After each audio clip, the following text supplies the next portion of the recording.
Many problems of statistics deal with the estimation of unknown quantities such as means, standard deviations, and percentages. To mention a few examples, a Chamber of Commerce official may wish to estimate the average amount of money spent by a tourist during a week's stay in a resort. A television producer may wish to estimate what proportion of the viewing audiences is dialed to his show. A manufacturer of tires may wish to estimate how much variability there is in his product. An efficiency expert may wish to estimate the average time a housewife takes to iron a shirt. And a quality control engineer may wish to estimate what proportion of a large shipment of electronic equipment has imperfections. To give a concrete example, let us consider a time and motion study in which we are interested in estimating the average time that it takes a secretary to execute a certain order from which goes one department to another.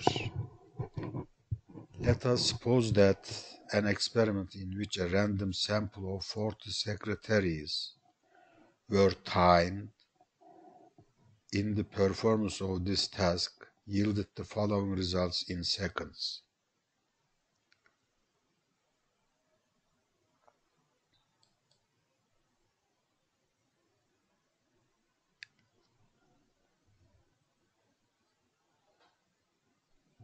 The mean and standard deviation of the sample is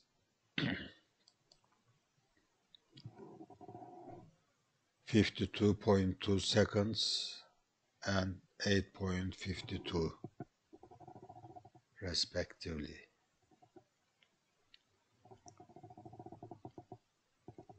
And in the absence of other information, we shall use the sample mean, 52.2 seconds, as an estimate of mu, the population mean.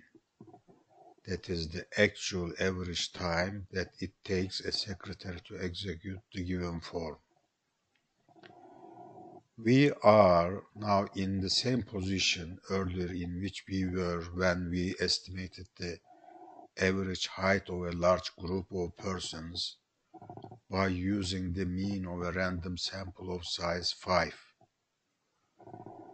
In order to avoid questions like those, namely questions about the possible accuracy of our estimate, let us now see how we might formulate our results so that such questions automatically answered. To consider a few possibilities, let us take a look at the following alternatives. Alternative 1. The average time that it takes a secretary to execute a given form is estimated as 52.2 seconds. This figure is the mean of a random sample of 40 observations. Second alternative may be the average time that it takes a secretary to execute a given form is estimated as 52.2 seconds. This figure is the mean of a random sample of 40 observations whose standard deviation is 8.52 seconds. The third alternative, the average time that it takes a secretary to execute a given form is estimated as 52.2 seconds.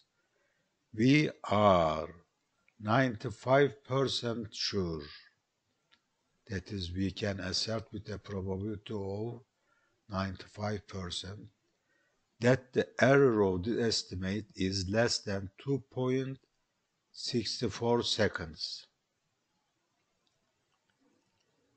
And alternative 4, we are 95% sure that the interval from 49.56 to 54.84 seconds contains the actual average time that it takes a secretary to execute the given form.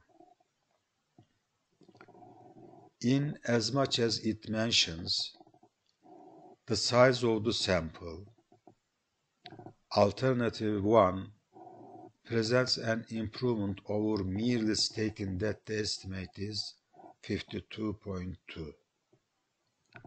Although it is true that we are apt to have more confidence in an estimate which is based on 40 observations than in an estimate which is based on 5 or 10, knowledge of the sample size alone will not enable us to answer questions about the accuracy of an estimate or a method of estimation. Alternative 2 gives all the information needed to answer the first two questions raised earlier in section 7.2, which were: can we really expect a sample mean to be reasonably close to the mean of the population from which the sample was obtained? How sure are we that our sample mean will not differ from mu by more than 1 inch, 2 inches, or say 3.1 inches? If we were to repeat these experiments and take several random samples of 5 measurements each, how closely could we expect their means to be clustered around mu?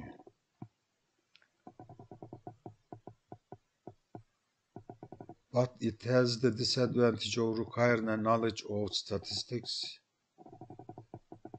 to translate the given values of n and standard deviation into an evaluation of the accuracy of our estimate.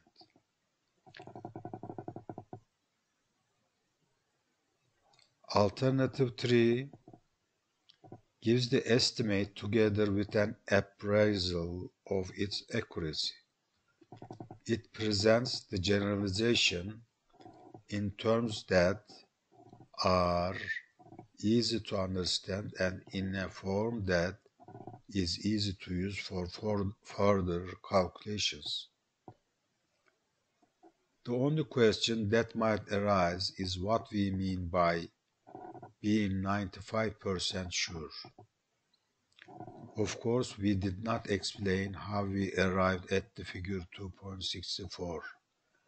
This will be taken care of later on. So far, we have estimated the average time that it takes a secretary to execute the given form as 52.2 seconds.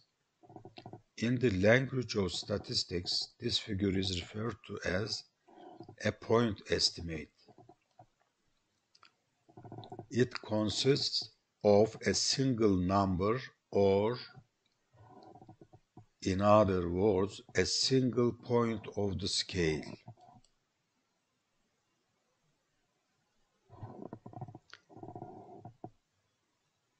The disadvantage of a point estimate is that we would have to be very optimistic to suppose that such an estimate actually equals to the quantity which we want to estimate.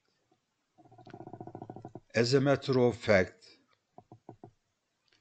we saw earlier that most of our sample means were not exactly equal to the population mean mu, and this is why a point estimate must always be supplemented with a statement about its accuracy, a statement about the possible size of our error. Since we cannot expect each sample mean to equal the population mean which we want to estimate, It would seem reasonable to give ourselves some leeway by estimating mu to lie on some interval. Whereas we are practically certain in our example that the mean of the population is not exactly 52.2, we can assert with a suitable probability that it is contained in an interval, say, the interval from 49.56 to 54.84. Such an interval is referred to as an interval estimate. The foregoing discussion is by no means limited to the estimation of means. We can similarly use point estimates and interval estimates to estimate a population standard deviation, a proportion, or in general, any parameter description of a population.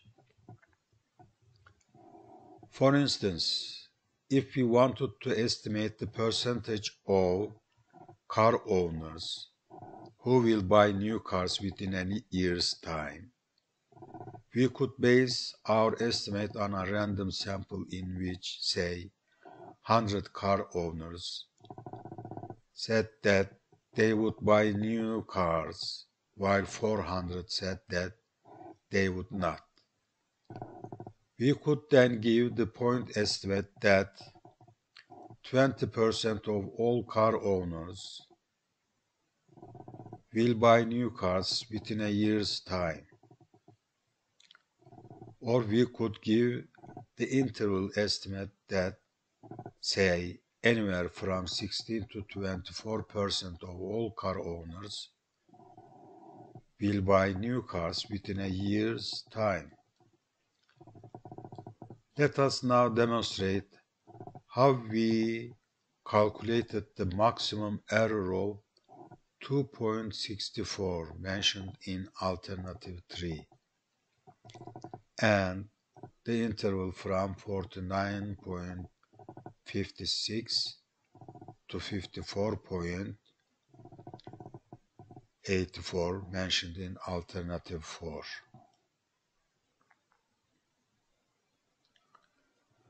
According to theorem 7.1, we know that if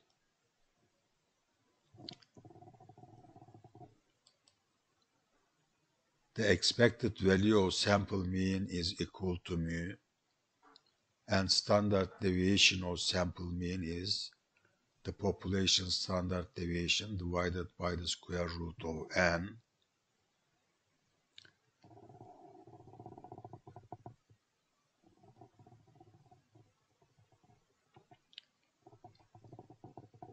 and using theorem 7.2, let us suppose that the normal curve of figure 8.1 C,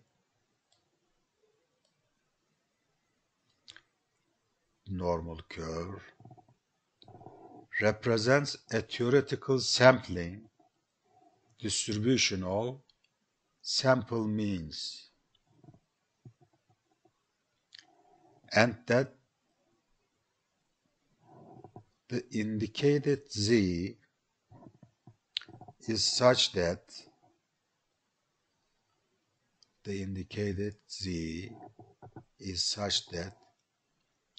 100 times 1 minus alpha percent of the area under the curve lies between minus Z subscript alpha over 2 and plus Z subscript alpha over 2. The sum of the areas on the tails is equal to alpha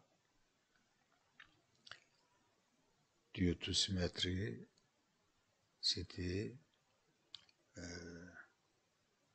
The area on the right and the left tails are alpha over 2.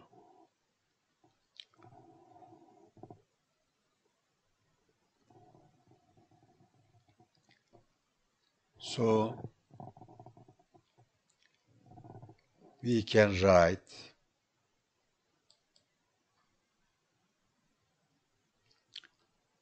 the probability of z is less than minus z alpha over 2 is equal to the probability of z is greater than plus z subscript alpha over 2.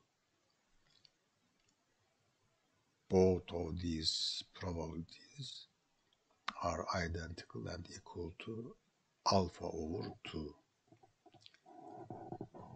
Since we are talking about the theoretical sampling distribution of sample mean, whose mean and standard deviation are mu and sigma divided by square root n, the formula for z becomes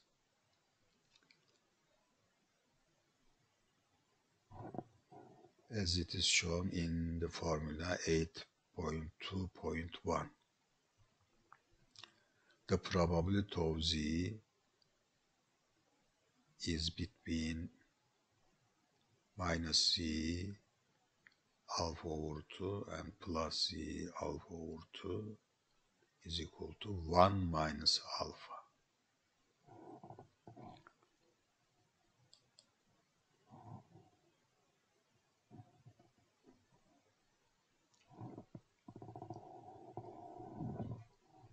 In review of what we said above, we can now assert with a probability of 1 minus alpha that if x bar is the mean of a random sample of size n and n is large,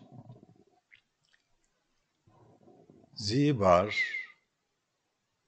defined in formula 8.2.2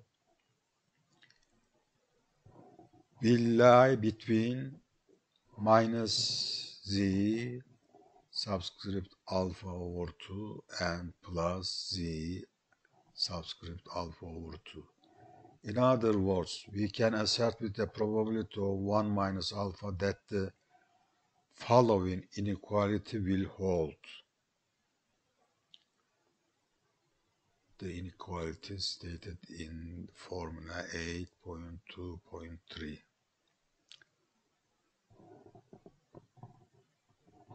Multiplying each term by sigma divided by square root of n, that is the denominator of the middle term.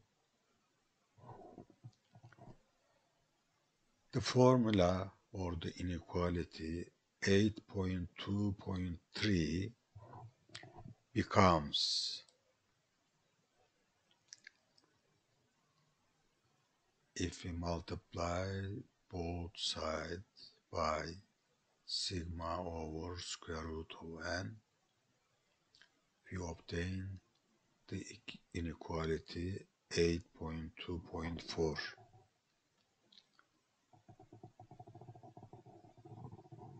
And after subtracting x bar from each term of this inequality and then multiplying by minus 1, we finally get the inequality 8.2.5.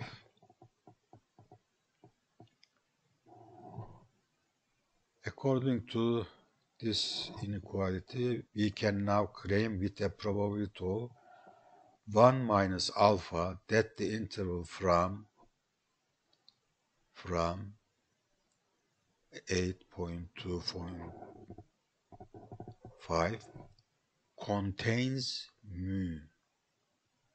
The population mean is contained in this interval with a probability of 1 minus alpha.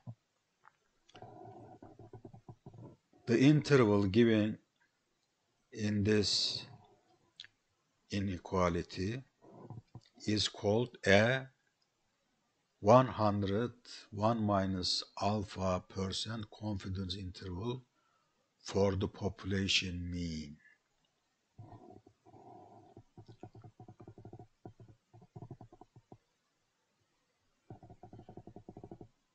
That this interval contains the mean of population. It is better to rewrite the confidence interval 8.2.5 with the indicated confidence level. 1 minus alpha is the confidence level as 8.2.6. Having defined the concept of a confidence interval in general, for the particular confidence level of 95%, as it can be seen from the figure 8.2, we can now say that if a sample mean is converted into standard units,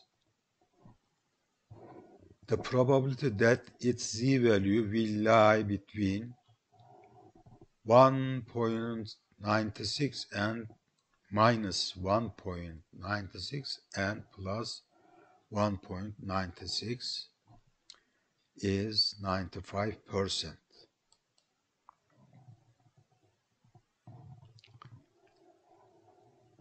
In review of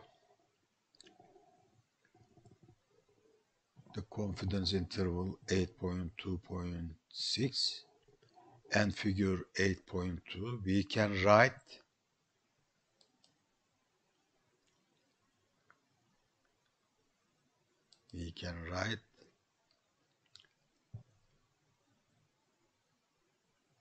the probability of population mean is between these values is 95%. The population mean is contained in this interval with a probability of 95%. The result which we have obtained has the unfortunate feature that sigma must be known in order to calculate the confidence interval given in 8.2.5. Since this is not the case in most practical problems in which we want to estimate a mean, we shall replace sigma with an estimate, namely with the sample standard deviation S. Since sample standard deviations cannot be expected to provide close estimates of sigma unless n is reasonably large, we shall make this substitution only for large samples.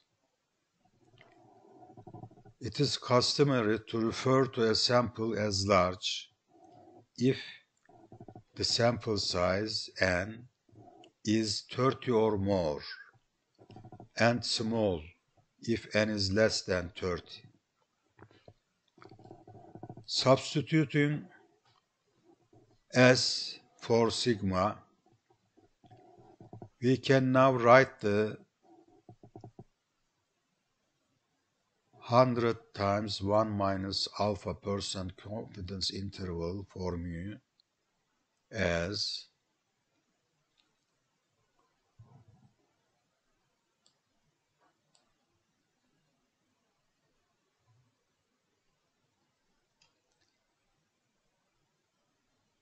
the 95% confidence interval.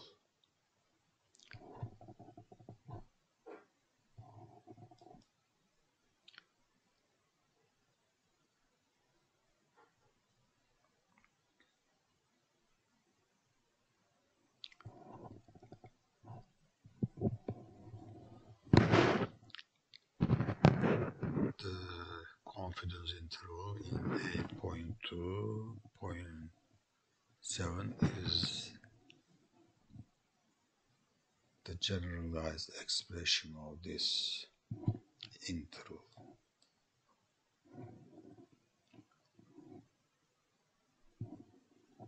Returning now to the time and motion example,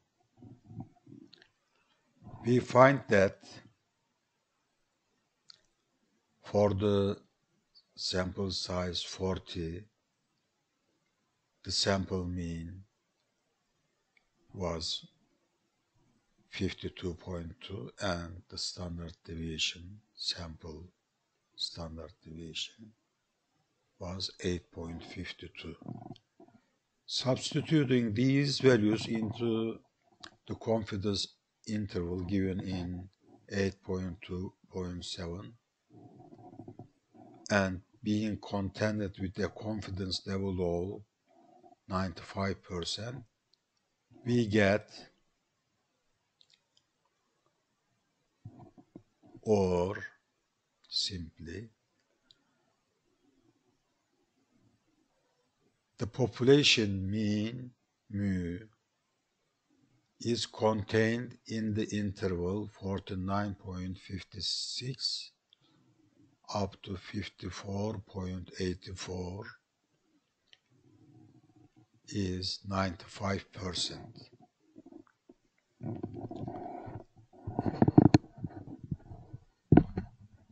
That is, the interval from 49.56 to 54.84 seconds contains the true average time that it takes a secretary to execute the given form. This is precisely the interval which we gave in alternative 4.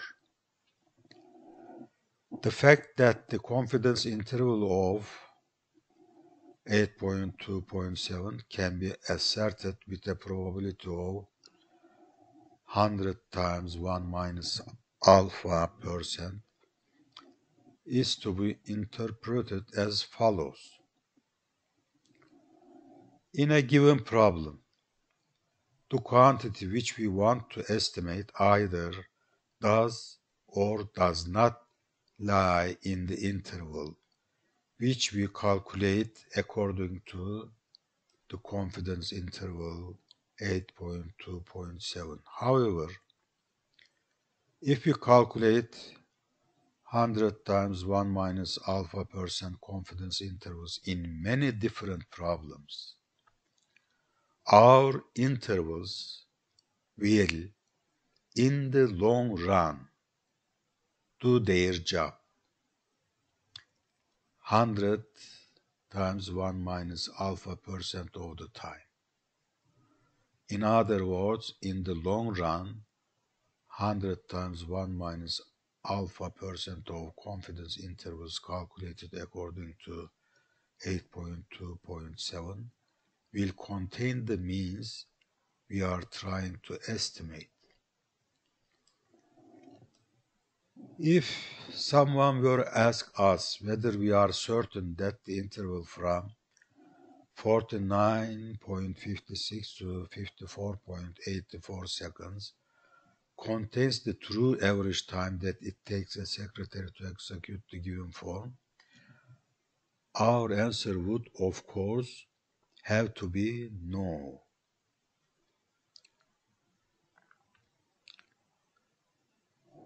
We can't be certain. However, in view of the fact that we are using a method which in the long run works 95% of the time, we should be willing to give pretty good odds that it does. As a matter of fact, fair odds would be 19 to 1, 95 to 5, that the interval does contain the true mean. In the preceding example, we employed a confidence level of 95%. Had we want to be more confident that 95 than 95%, for instance, say 99%, we have to substitute for a z-value which is such that 99% of the area under the normal curve lies between minus z and z into the formula 8.27. As can easily be checked in Table 1, 99% of the area lies between minus 2.858 and plus 2.58 for the z-value.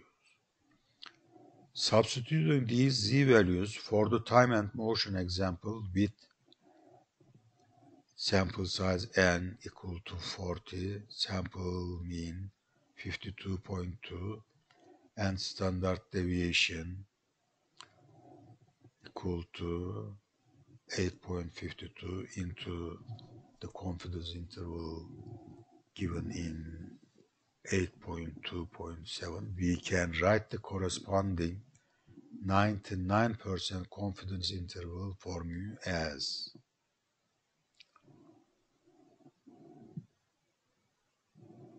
we could thus have asserted with a probability of 99% that the interval from 48.7 to 55.7 seconds contains the true average time that it takes for a secretary to execute the given form.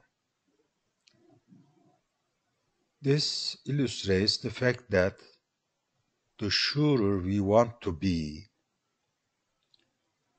the less we have to be sure of. If we increase the degree of certainty, the confidence interval becomes wider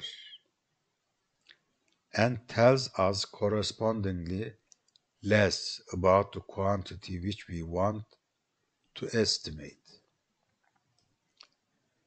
If x bar is used as a point estimate of mu, our error is given by the difference, namely the difference between x bar and mu, x bar minus mu, that is.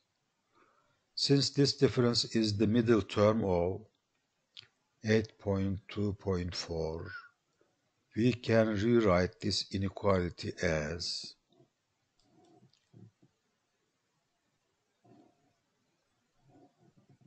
8.2.8.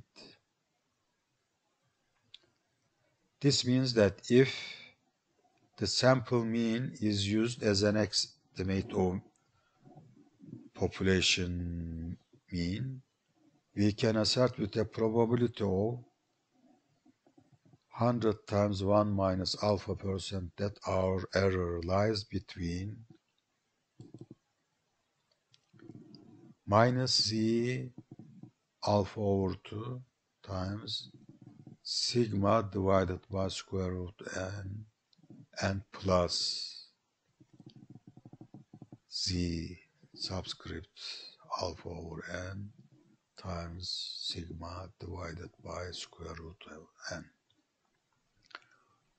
Or, in other words, that we are off by less than z alpha over 2 times sigma divided by square root of n. Substituting again s for sigma and limiting ourselves to large samples, we can formulate this result as follows.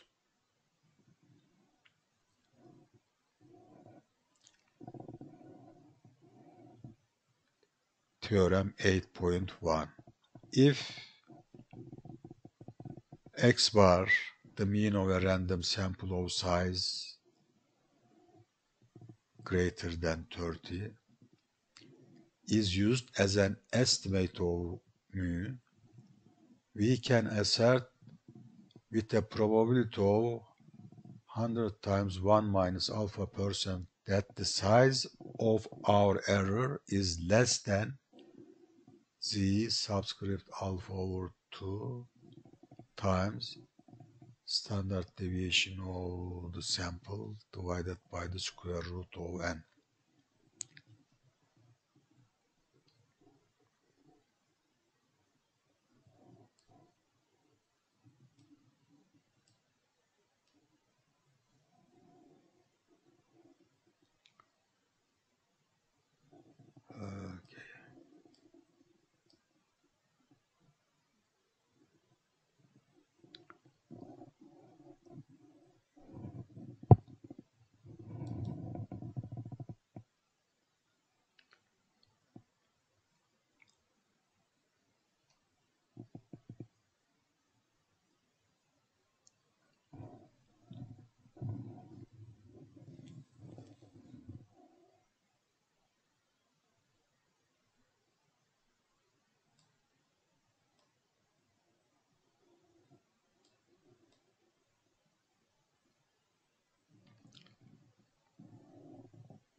The method we discussed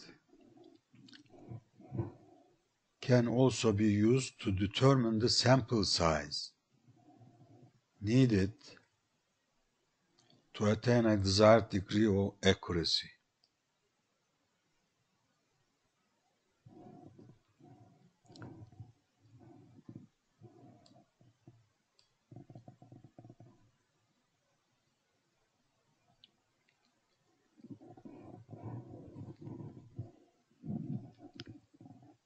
To give an illustration, let us suppose that we want to estimate the current average income of college graduates who graduated 10 years ago.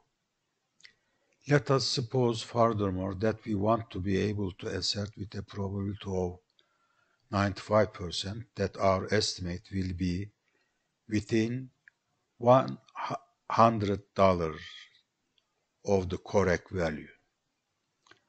The question is, how large a sample do we need to attain this degree of accuracy? From 8.2.8, we can assert with a probability of 95% that if x bar is used as an estimate of mu, our error will be less than 1.96 times sigma divided by the square root of n. Since this quantity is supposed to equal $100, we can write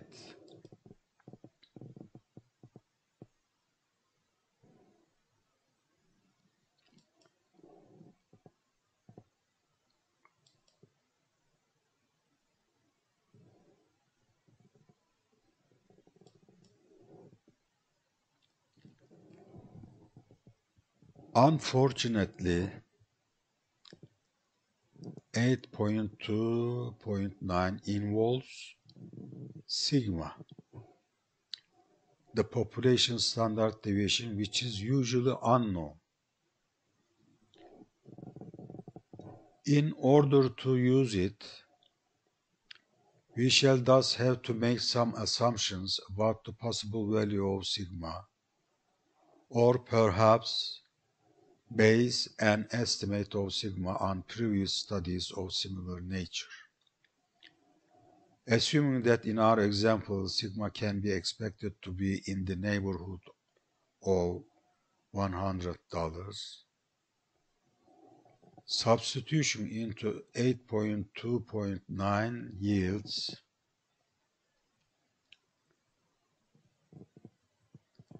this equality, and solving for n, we get 384.2, and this means that a random sample of size 385 will suffice to give us the desired degree of accuracy. To formulate this problem in a more general fashion, let us suppose that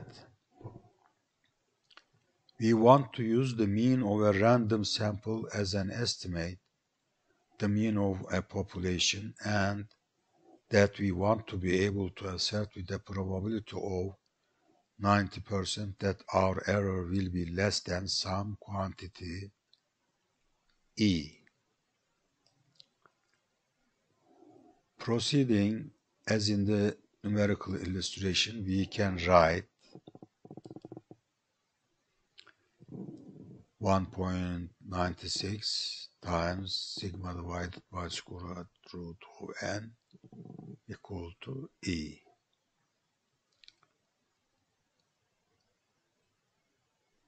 And solving for n, this becomes the equation 8.2.10.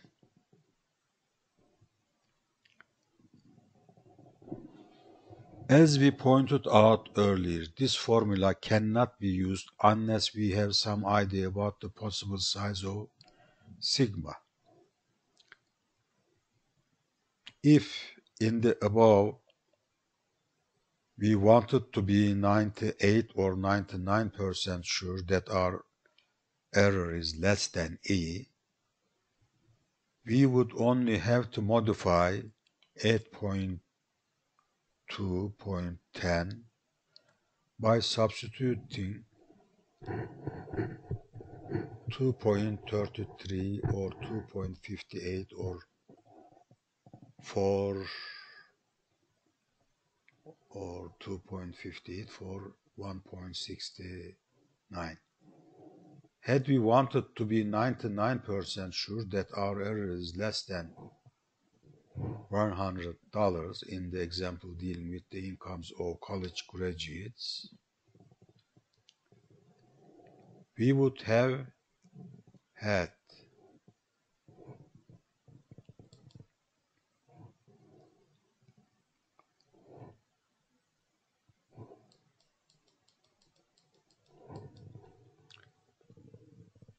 we substituted 1.96 with 2.58, and it gives us a sample size 666.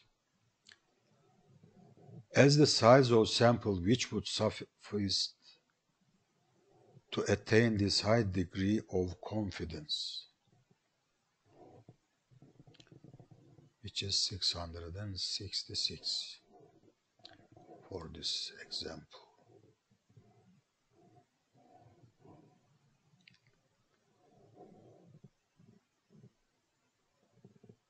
In the previous section, we repeatedly stressed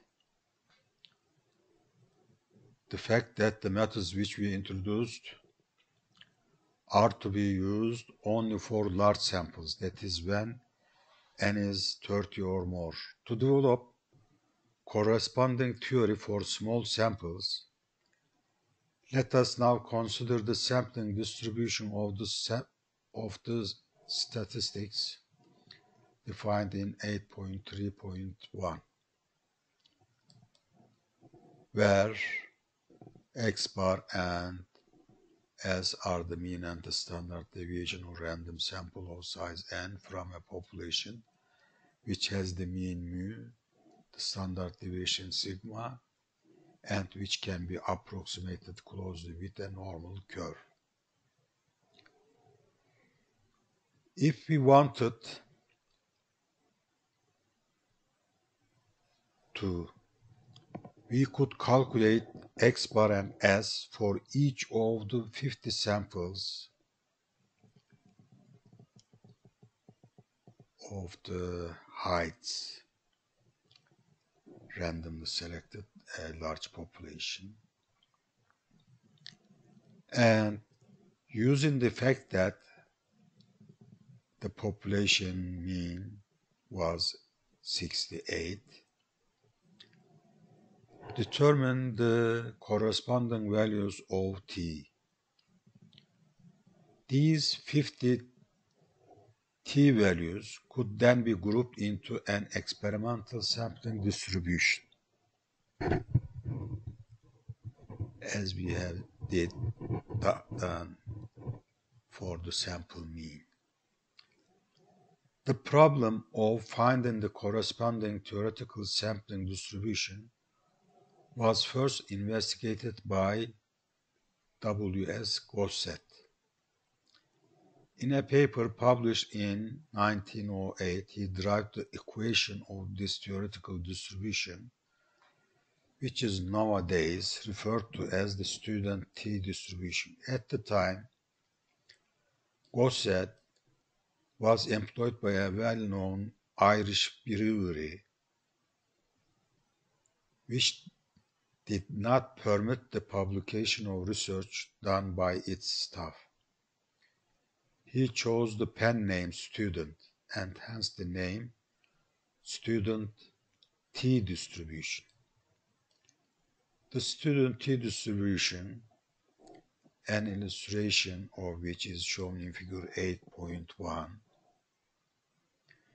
is a symmetrical distribution, and as in the case of the normal curve, it will suffice to tabulate its area for positive values of t.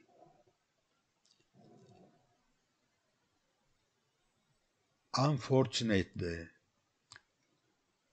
there is the complication that the equation of the student t distribution depends on the size of the sample size.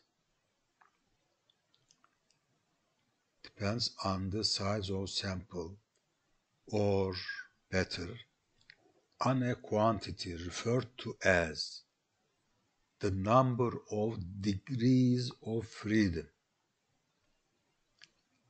As was explained earlier, the quantity n-1 by which we divide in the formula for S, the standard deviation, sample standard deviation, is referred to as the number of degrees of freedom, since n-1 of the deviations xi minus x bar automatically determine the nth. n-1 of the deviations automatically determine the nth deviation. Since the formula of the student t distribution and hence the areas under the curve depend on the number of degrees of freedom, it would be impractical to tabulate this theoretical distribution as we tabulated the normal curve. Instead of giving a complete table for each value of n-1, we shall list only the values of t above which we find 10, 5, 2.2 and half, 1.5% of the area under the curve, and so forth. Table 2 in the appendix of lecture notes contains the values of these t values for degrees of freedoms going from 1 to 100. Since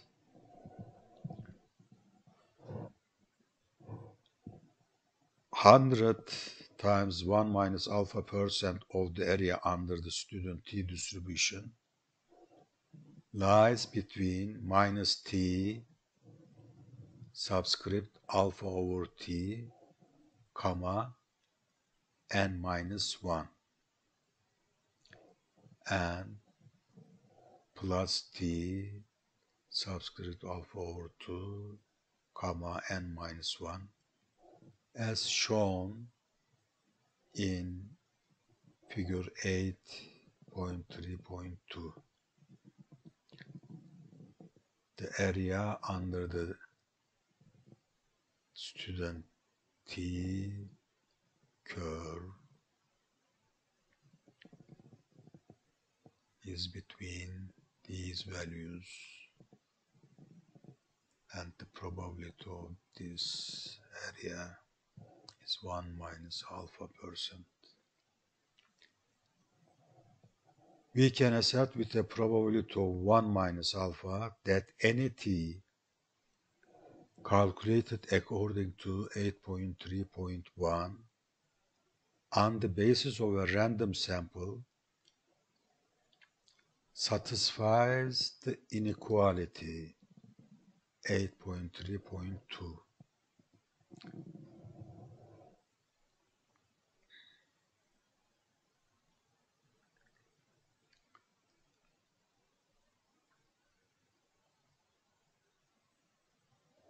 Substituting into this inequality,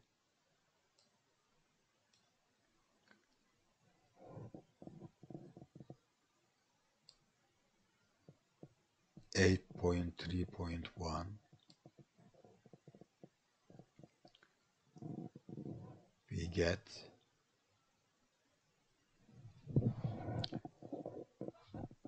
which can be written as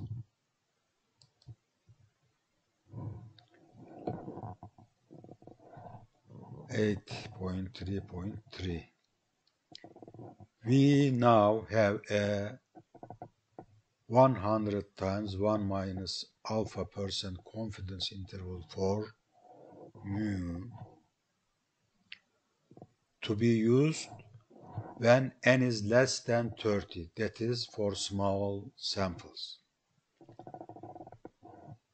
The appropriate value of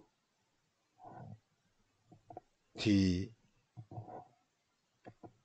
is to be looked up in table 2 with degrees of freedom equal to n minus 1.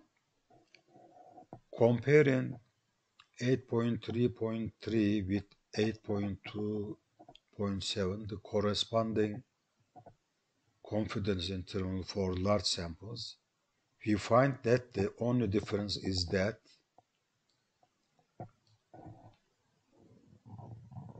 t subscript alpha over 2, comma n minus 1 takes the place of z subscript alpha over 2. To illustrate the use of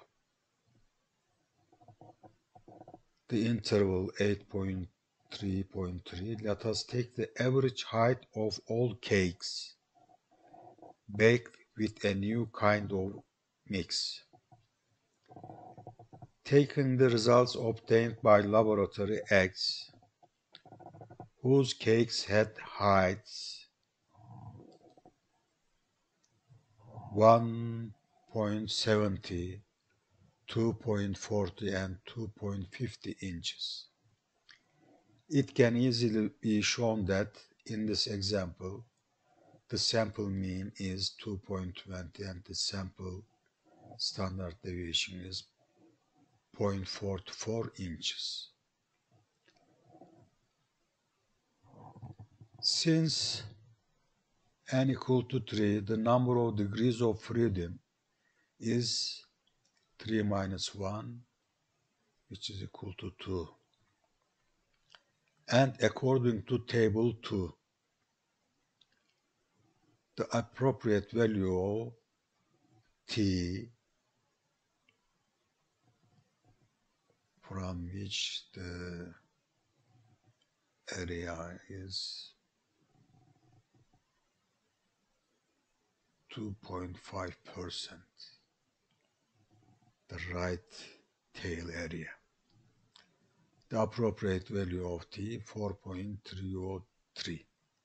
Now let's have some familiarity with this table, student T table.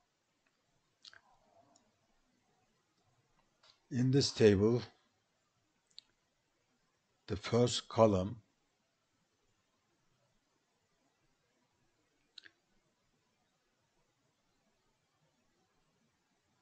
are the degrees of freedoms that is covered. And the first row, 1 minus alpha, the area under the curve to the left of the critical T value, or the particular T value.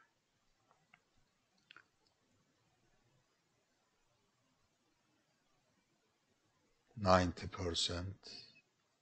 95%, 97.5%, 99%, 99.5%, and 99.9%. So, for the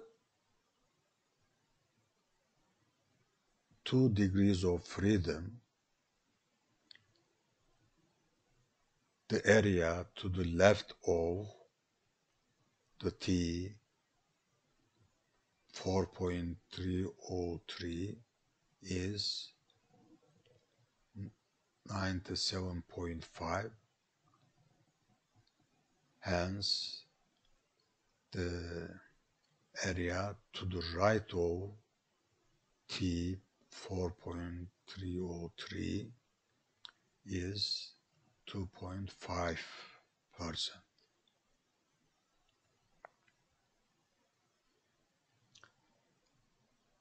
The entries are the T values to the corresponding probability, confidence level, 1 minus alpha, and to the degrees of freedom.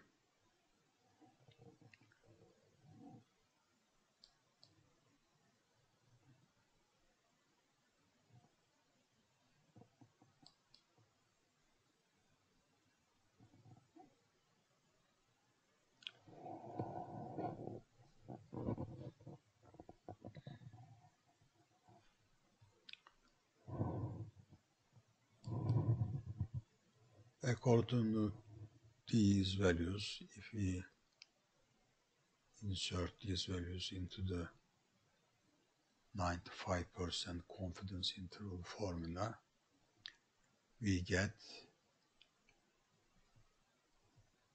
that,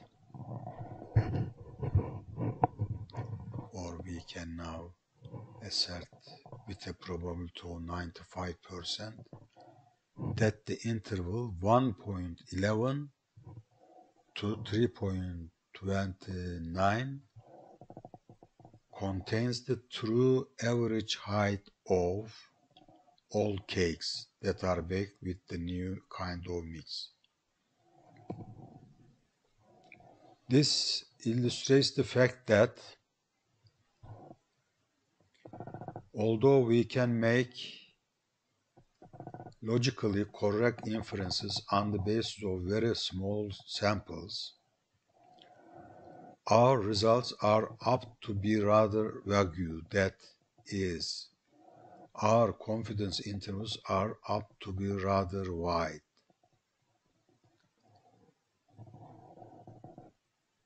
If the mean of a small random sample is used as a point estimate of mu, we can refer to the student T distribution to appraise the possible size of our error. The only change needed in the theorem 8.1 is that Z subscript alpha over 2 must be replaced with T subscript alpha over 2, comma n minus 1. To consider an illustration, let us take the sample which consists of the following measurements of compressive strength.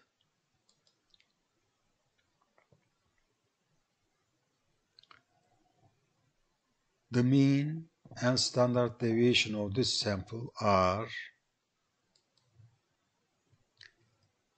61 and 17.35. And since the degrees of freedom is 4 and the corresponding t value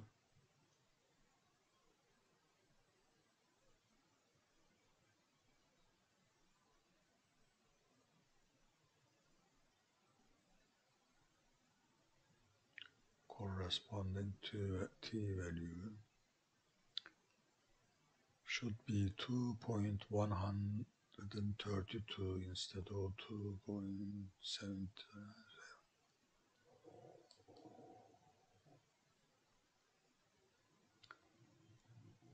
Okay, let's turn back.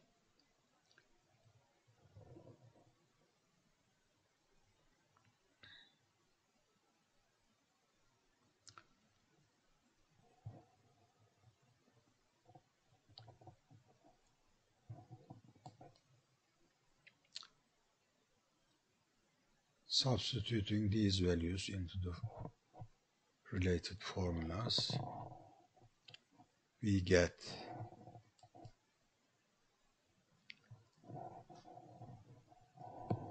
we can thus assert with a probability of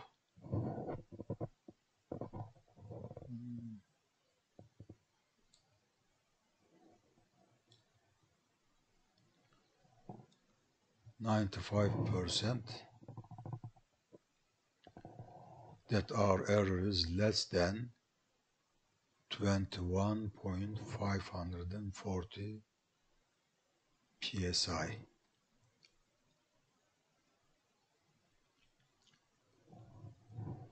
Many problems in business and economics deal with the estimation of percentages, proportions, and probabilities. To mention a few examples, we may wish to estimate what percentage of housewives prefer soap A to soap B, what proportion of vacationists travel by air, or we may wish to estimate the probability that a certain kind of business venture will success. In principle, these problems are the same, since a percentage is merely a proportion multiplied by 100, and the probability is a proportion in the long run. The information that is usually available for the estimation of a proportion is the relative frequency with which an appropriate event has occurred. If an event occurs x times out of n, the relative frequency of its occurrence is x over n, and we can use this sample proportion as an estimate of binomial probability p, the true proportion which we want to estimate. For example, if in a random sample of 500 housewives, 320 prefer soap A, while 180 prefer soap B, the estimate of P, which is x divided by n, equal to 320 divided by 500, which is 0.64, and we might claim that 64% or 0.44 of all housewives prefer soap A over soap B. If P, the proportion which we want to estimate, is not close to 0 or 1, and if the population is large, the theoretical sampling distribution of X, the number of successes in n trials, can be approximated closely with a normal curve whose mean and standard deviation are obtained from binomial definitions of the mean and standard deviation. This argument is based on the fact that if the population is large, the probability of a success is for all practical purposes equal to P in each trial, and the probability of getting X successes in n trial is thus given by the binomial distribution.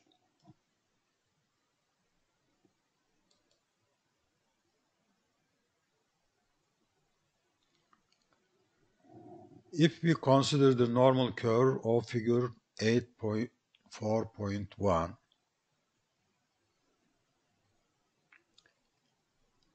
X scale has mean mu, X over n scale, which is supposed to represent a sampling distribution of X, the number of successes in n trials. It is easy to see that we can convert it into a sampling distribution of proportion of successes by performing the indicated change of scale. After all, the proportion of successes is simply the number of successes divided by n. If we divide formulas 8.4.1 by n, we find that in the new scale, the X over n scale, the formulas for the mean and standard deviation become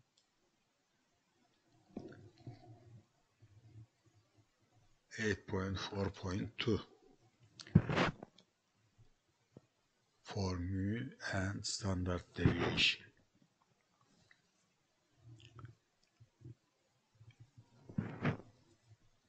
Hence, if P is not too close to 0 or 1 and the population from which we are sampling is large, the theoretical sampling distribution of X over n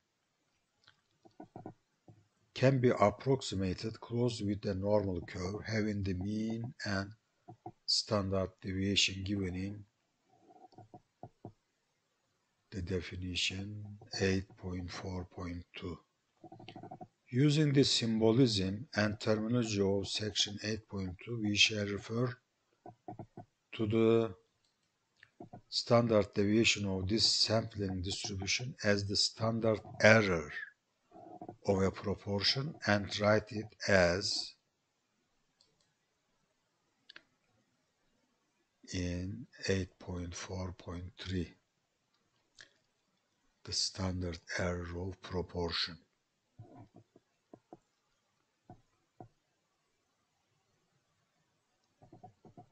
In order to avoid confusion, let us repeat that the square root of P times 1 minus P divided by n measures how much the proportion of successes can be expected to vary from sample to sample, while square root of n times P times 1 minus P measures how much the number of successes can be expected to vary from sample to sample. Duplicating the argument we presented during the discussion of confidence interval for the mean, we can now claim that If a sample proportion x over n is converted into standard units, the probability that its z-value will lie between minus z alpha over 2 and plus z alpha over 2 is 1 minus alpha. Such a z value is obtained with the formula 8.4.4 and can thus assert with a probability of 1 minus alpha that the following inequality holds.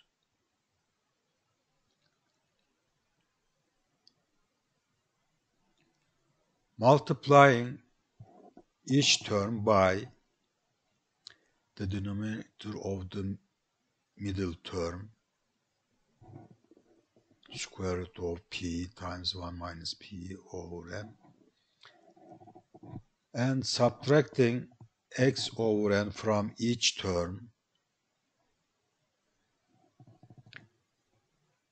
and multiplying each term by minus 1, 8.4.5 can be rewritten as it is in the confidence interval 8.4.6.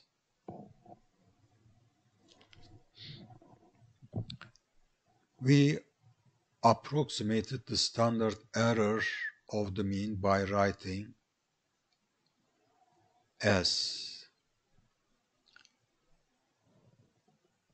divided by square root n instead of sigma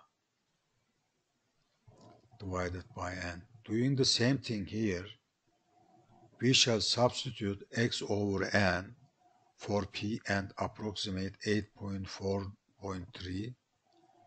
The formula for the standard error of x divided by n by writing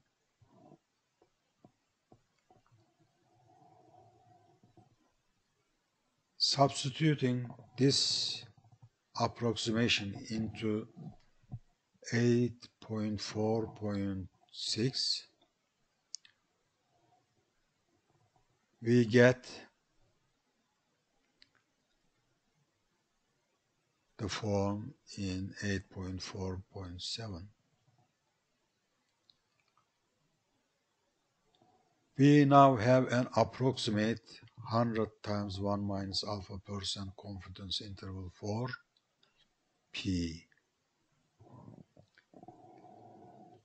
To illustrate the use of 8.4.7 for a proportion which lies between 0 and 0.5, let us suppose that in a random sample of 200 cigarette smokers, 48 state that they prefer brand A to all other brands of cigarettes, while 152 express a preference for some other brand. The sample proportion of smokers preferring brand A is 48 divided by 200, which is equal to 0.24. Hence, 95% confidence interval for the proportion of smokers who prefer brand A is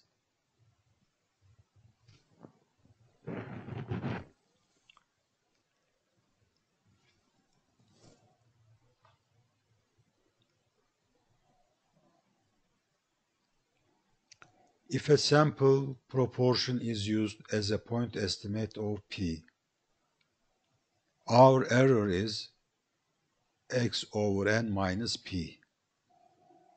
Writing error instead of x over n minus p for the numerator in the middle term of 8.4.4, we arrive the following theorem.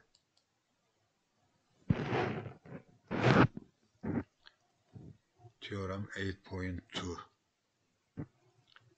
If x over n, the sample proportion observed in a large random sample, is used to estimate p, we can assert with a probability of 100 times 1 minus alpha percent that the size of our error is less than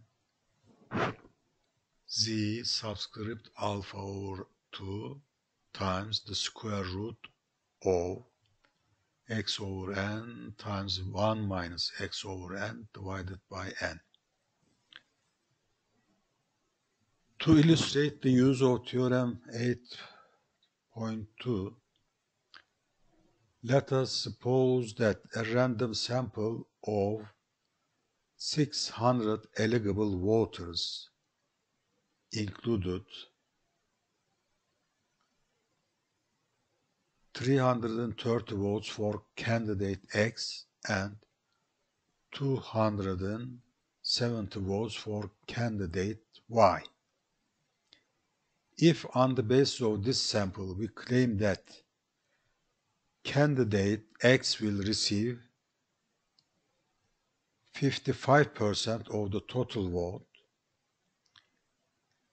we will have to add that we can only be 95% sure that the error of this estimate is less than 4%. According to 8.4.7, we can say with a probability of 0.95 that x over n is used as an estimate of p. The error will be less than 1.96 times the square root of p times 1 minus p divided by n.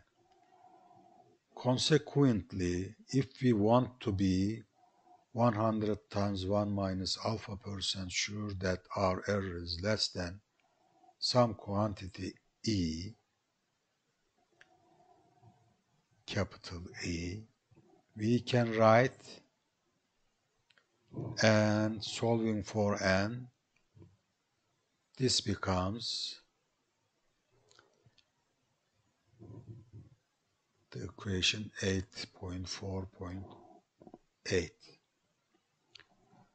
Unfortunately, this formula cannot be used directly to determine the sample size needed to attain a desired degree of accuracy. It involves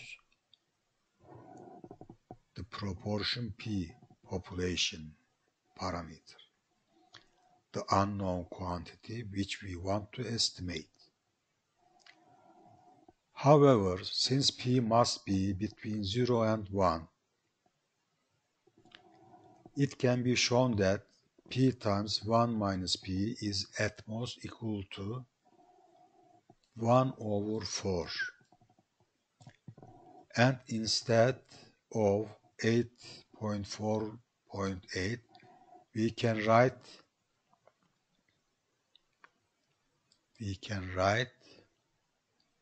it as 8.4.9.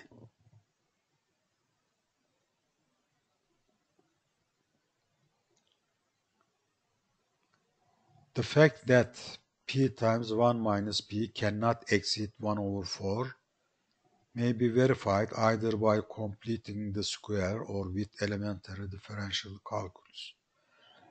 It is important to note that in this formula, the capital A is to be written as a proportion and not a percentage.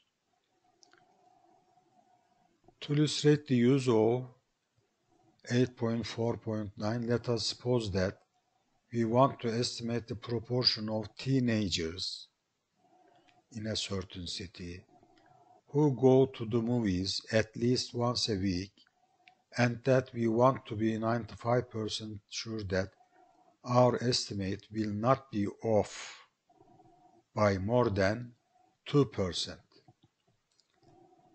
Substituting E 2% into 8.4.9, we obtain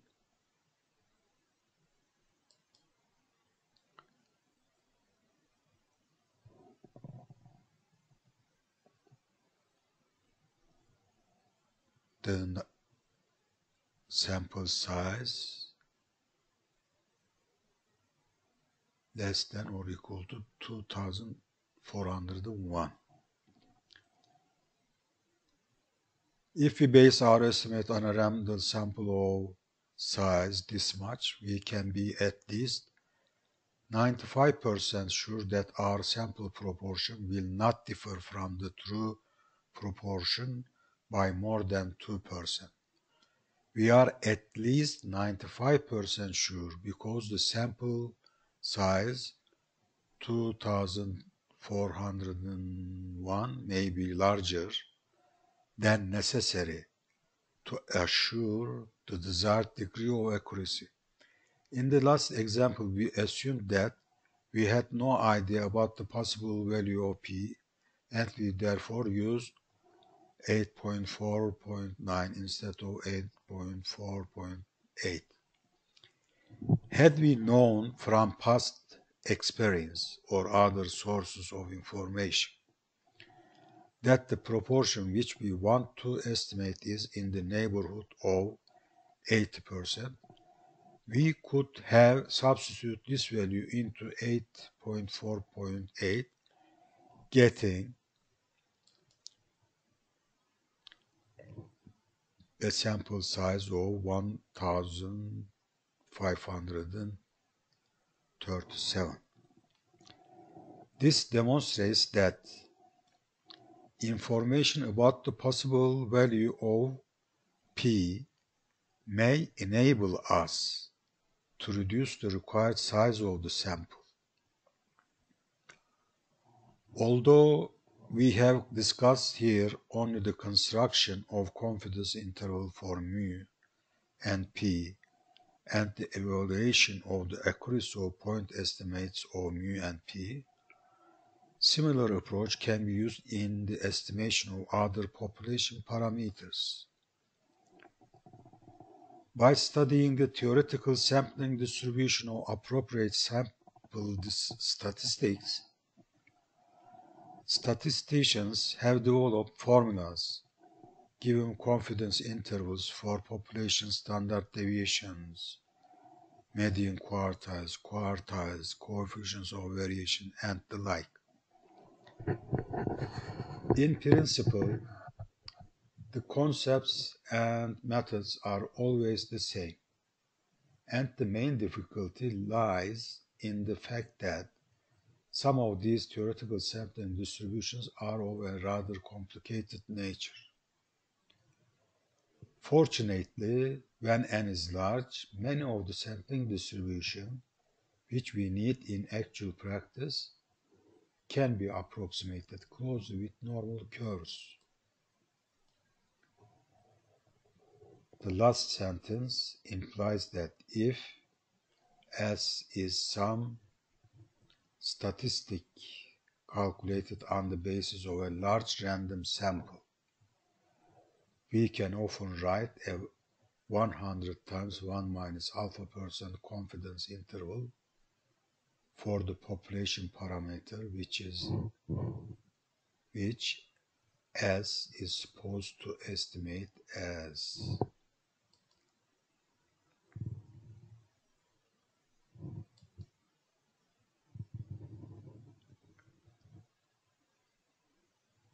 Here,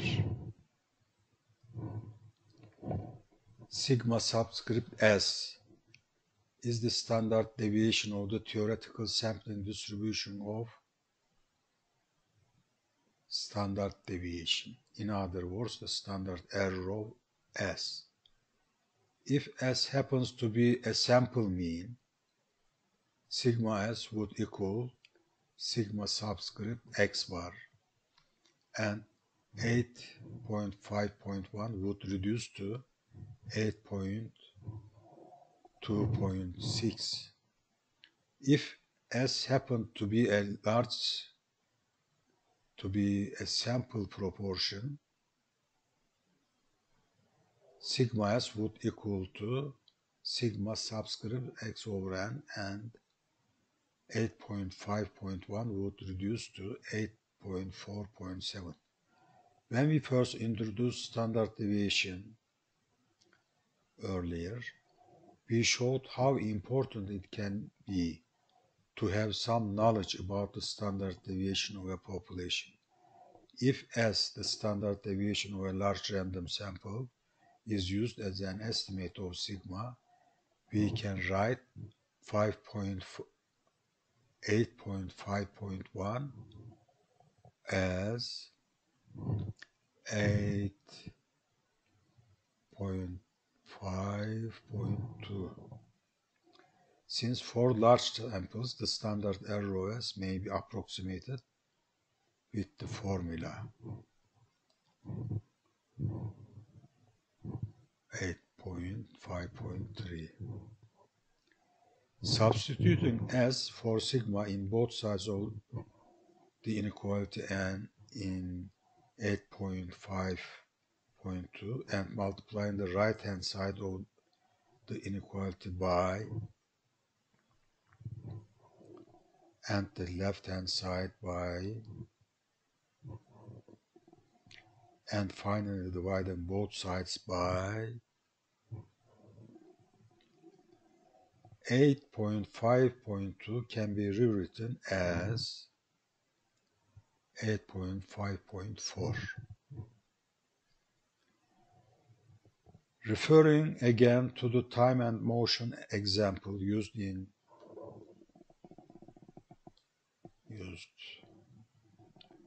earlier, let us substitute N40 as 8.52 into 8.5.4,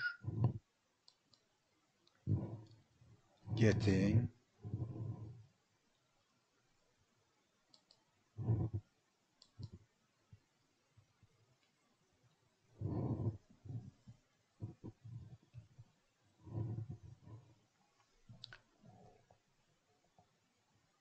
we can assert with a probability of 95% that the interval from 6.98 to 10.92 contains sigma, the standard deviation of the times secretaries take to execute the given form.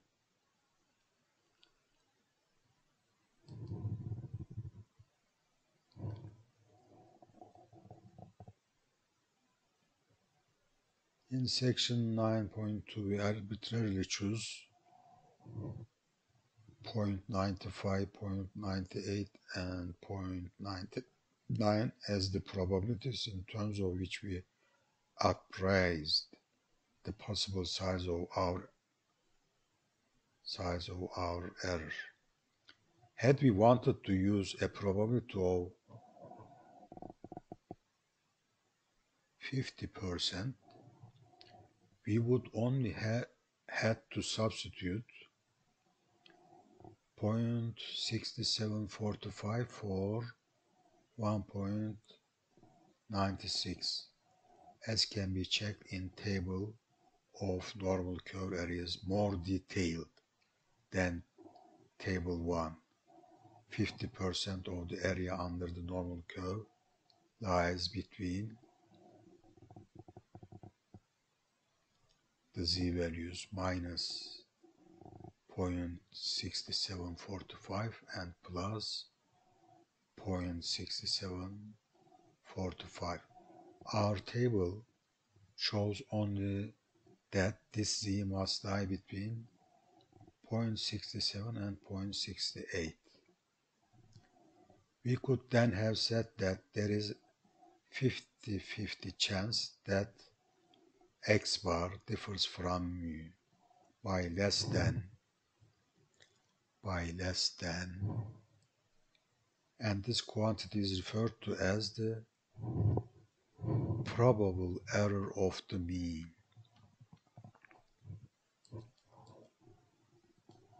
More generally, the probable error of a statistic S is defined as 0.6745 times its standard error, or symbolically as shown here. We thus have, for example,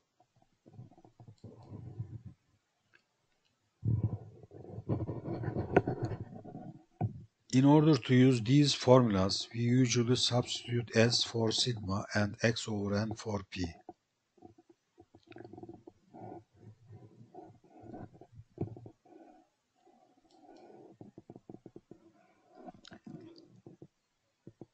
For standard deviation, the probable error; for the sample mean, probable error; and for the proportion, X over N, the probable errors. In order to use these formulas, we usually substitute S for sigma and X over N for P. Nowadays, probable errors are rarely used.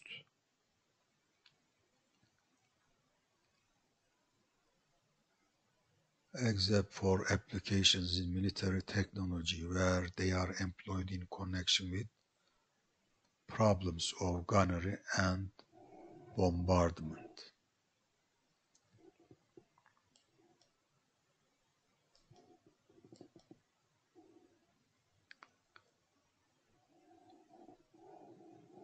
The next lecture is on hypothesis testing.